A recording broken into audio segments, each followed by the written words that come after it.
want to talk about how to become a better business leader or entrepreneurial leader. In this case, an entrepreneurial leader is not a personality trait. It is often a set of skills that you can learn, that you can grow, you can develop over time. In fact, you don't even have to become a business or own a business to become an entrepreneurial leader. You're working in your 9 to 5 as in a professional corporate citizen career, you can also have the mindset of entrepreneurial leader. And there are actually 3 main core elements, and I'll talk about that one by one. The number 1 part of becoming an entrepreneurial leader is to master decision-making skills. What do you mean by mastering decision-making skills? That, well, first of all, if you are indecisive about things or how you're going to navigate your business, then most likely you're going to slow down or impede your business growth. The number 1 thing to master your business decision-making skills is to make decisions based on data. You need to have data first.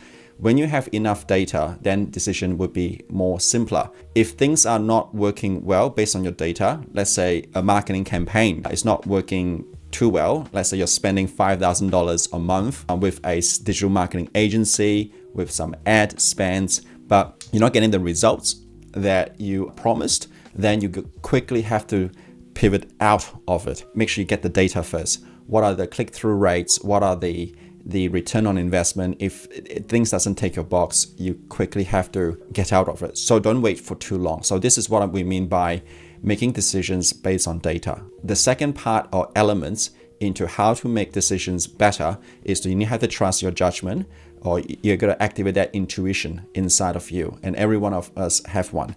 And I'm not saying that you need to trust it 100%, but have an 80-20 principle or maybe 50-50 principle. Example of trusting your judgment would be business leaders who are having like a two-way door policy. If a decision that you made, doesn't turn out well, as you progress and you've discovered that, oh, now I've got new information, now I've got new insight, and you knowing what you now know, and you find that, well, if we keep going forward, it's not going to be profitable. It's not going to be healthy for the business growth or where we are going to lead to. So in that situation, where we call it two-way door, means that as soon as you discover new insight, new knowledge, new information, when you take action, you quickly pivot. When we say quickly pivot, means that you make decisions and change, and tell your people, tell your team, tell your staff to say, hey, we've got new information. My answer, version 1.0, is no longer valid. I'm going to change the answer now. I'm going to drop everything that we're going to do. We're going to focus on version 2.0. And it's okay. Most people, and of course you get people, staff, team members in the mindset complaining that, oh, you guys always change decisions. You guys always keep changing answers. And it's okay, because when you run a business, it's all so dynamic. You're making a decision based on your best analysis on one part. But as you cross the bridge or walk across the bridge, you will gather more insight. And it's okay to change your answer, change your solutions, change your directions, because the thing doesn't really work if you keep going. So that is what we call the two-way door strategy or tactic.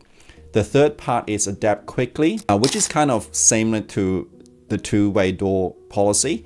If the future is already spitting out that whatever you're doing is not going to work. So one classic example is Netflix and Blockbuster, because those are the classic case study. Blockbuster doesn't want to go into the streaming industry, whereas Netflix picks up on that.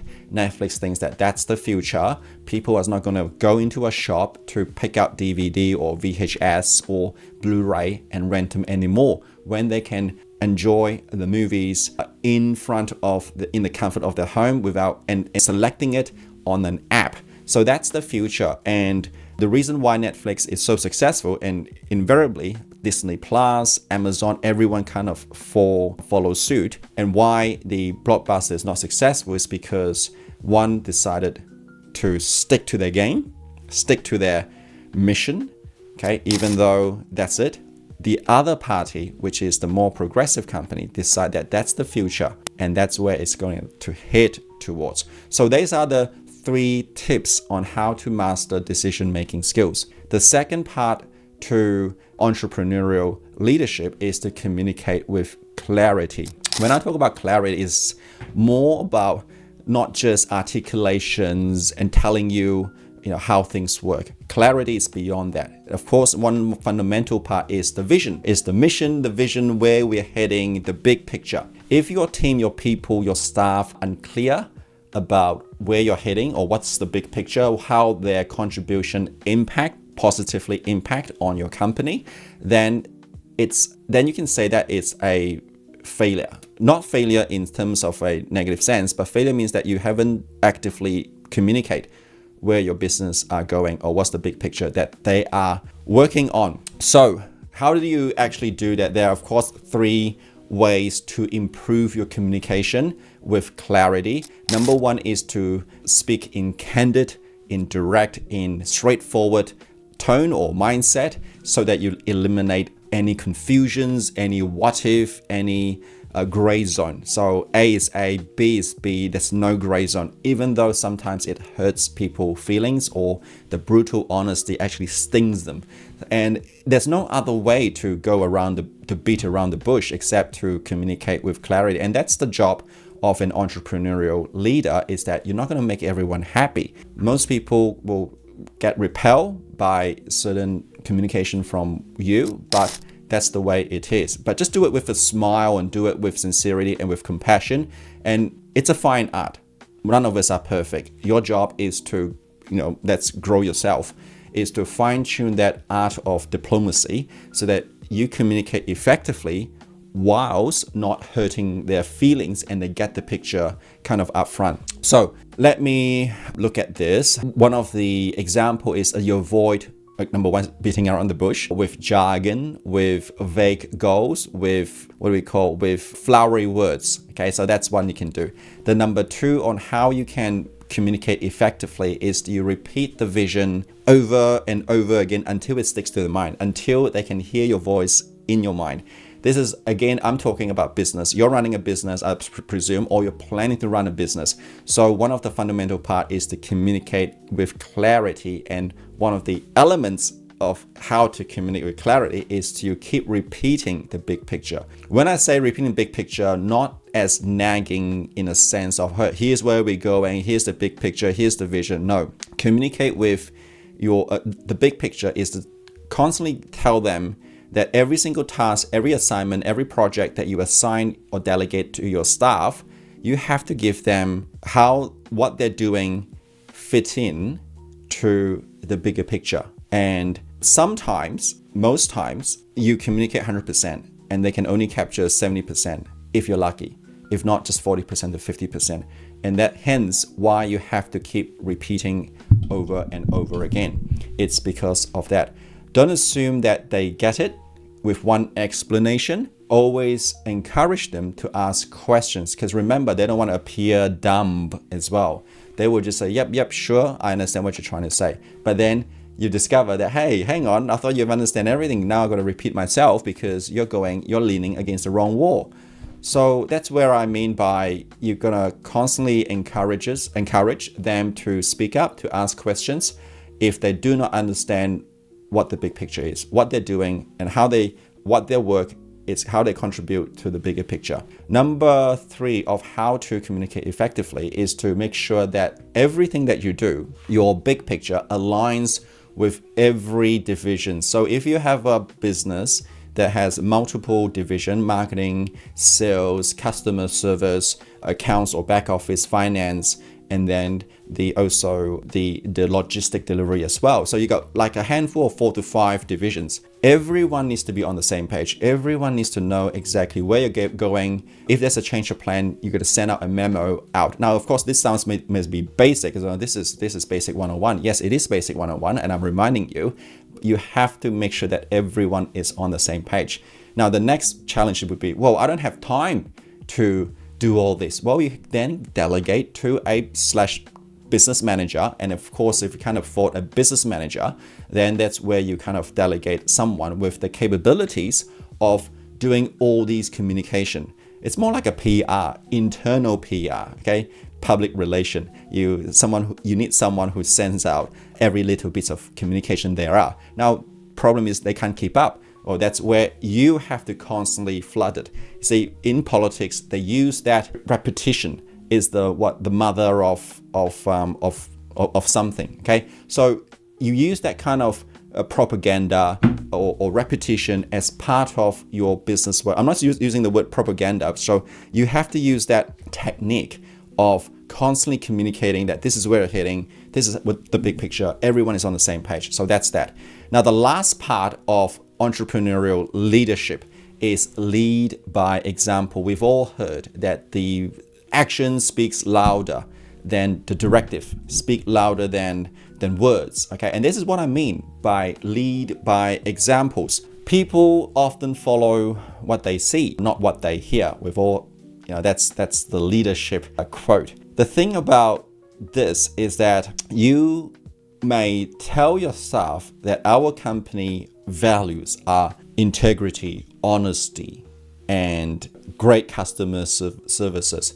But behind the scene, when you're communicating with your people, and there's always going to be problems, and then you tell them that, hey, we can bend, we can change this, we can lie a little bit, we can be deceitful here. Now, of course, you're not going to say the word deceitful. Your staff are competent and skillful enough to say, hey, that's not right, that's lying, that's not the way it is.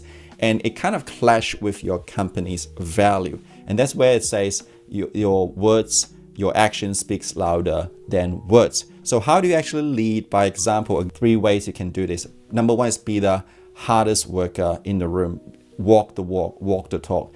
Elon Musk, in one of his interview a long time ago, that he said that he actually sleeps in Tesla factories when he was building his business up. Because by saying that, he instills and he communicates to people that, hey, I walk the walk. I work 24/7.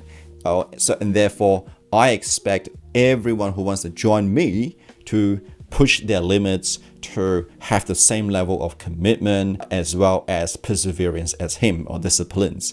So that's, of course, an example of Elon Musk walk the walk and walk the talk, and showing that he does things by example. So that's that.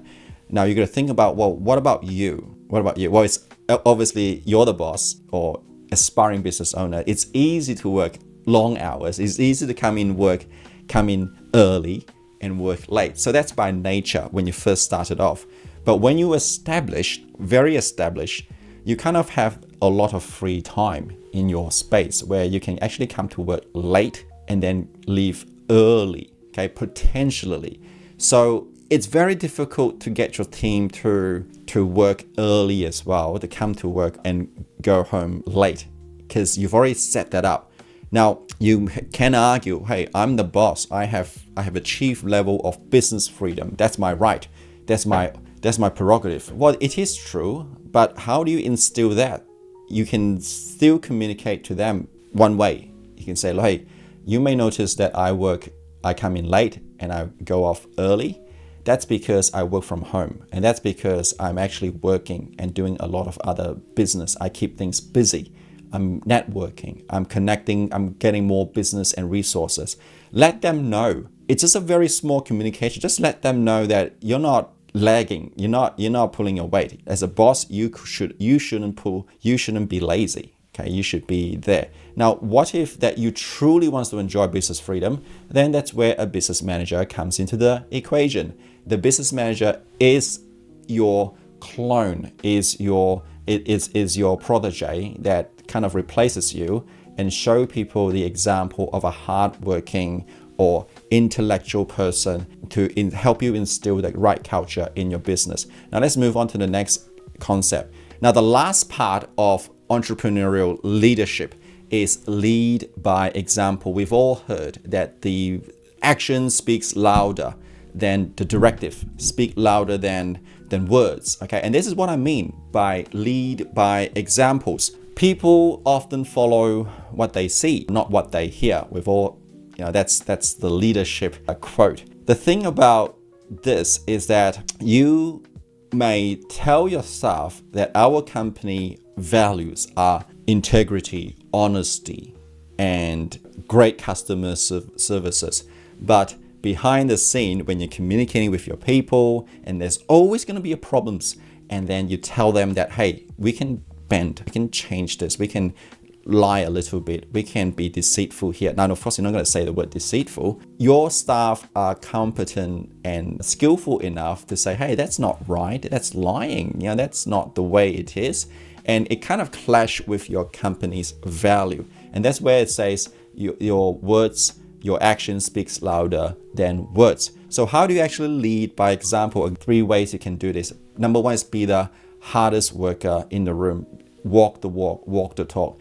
Elon Musk, in one of his interview a long time ago, that he said that he actually sleeps in Tesla factories when he was building his business up. Because by saying that, he instills and he communicates to people that, hey, I walk the walk.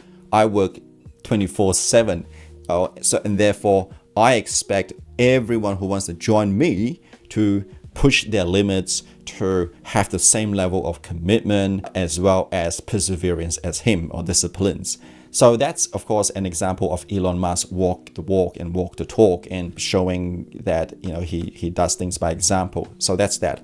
Now you got to think about, well, what about you? What about you? Well, it's obviously you're the boss or aspiring business owner. It's easy to work long hours. It's easy to come in early and work late. So that's by nature when you first started off. But when you very established, you kind of have a lot of free time in your space where you can actually come to work late and then leave early, okay, potentially. So it's very difficult to get your team to work early as well, to come to work and go home late, because you've already set that up. Now, you can argue, hey, I'm the boss. I have a chief level of business freedom. That's my right. That's my prerogative. Well, it is true, but how do you instill that? You can still communicate to them one way. You can say, hey, you may notice that I come in late and I go off early. That's because I work from home, and that's because I'm actually working and doing a lot of other business. I keep things busy. I'm networking, I'm connecting, I'm getting more business and resources.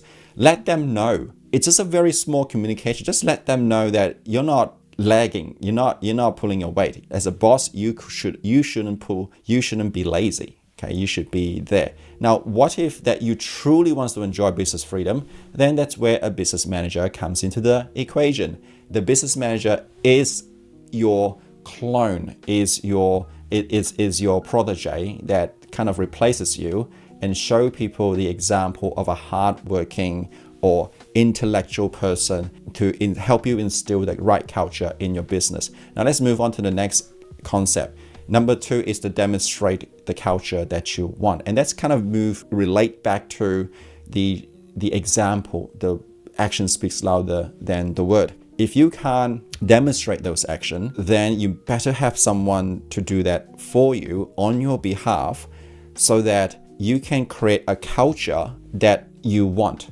A culture of excellence, a culture of personal growth, a culture of performance, culture of productivity, a culture of serving the customer, putting customer service first. Okay, that is the culture fundamentally that all businesses should strive for. Integrity, virtuous, commit to, but those are important, but fundamentally those it. So how do you demonstrate, how do you instill culture that you want? Is first of all, very important, is to remove toxic staff members, people who are drama king or drama queen, Karen, pessimistic Karen, or narcissistic Joe Blow. Okay, so these are the people that you must remove them to create the culture, because no matter how good you are, how good you demonstrate, if you have a couple of bad apples in your team, no matter what you do, they will always sow negativity. They will always inject that toxin in your colleagues, in your team, in your staff mind consciousness. We are very fallible. Our mind is vulnerable. A bit of repetitive negativity, a bit of narcissistic mindset, people will get affected. And that's why you have to protect the consciousness of your team members. So that is what you mean by farming the culture that you need. The last part of how to lead by example is you need to commit. You yourself needs to commit and demonstrate that you are a growth mindset, that you embrace growth mindset, that your company is growth orientated. And how do you do that? Number one is that you have to tell people, hey, I'm going for this particular training. And you say, well, I'm the boss. Should I tell people where I'm going? Well, it's no longer the 1980s, 1960s, 1950s kind of boss. Now people wants to become connected, wants to know that you're a human being. Yes, it's okay. Hey, I'm going for this particular training on AI, on learning AI agents. I'm going for this particular training on customer service, on how to automate my business process. Then your staff will definitely, well, the staff can't say much. The staff can say, okay, sure, thank you. Well, I'll see you later. That's all they can say. But back of the mind, to say, wow, my boss is constantly growing and finding ways to improve the business. And the moment they say AI and automation, they are going to jump out and says, wow, what happens if my boss acquires some secret sauce and I may be out of jobs? Well, that's how you're gonna fill in the gap, is that when he comes back, and then you say to them and say, hey, as a business entrepreneurial leader, you also have to grow your team. So you may say, hey, I've got the software.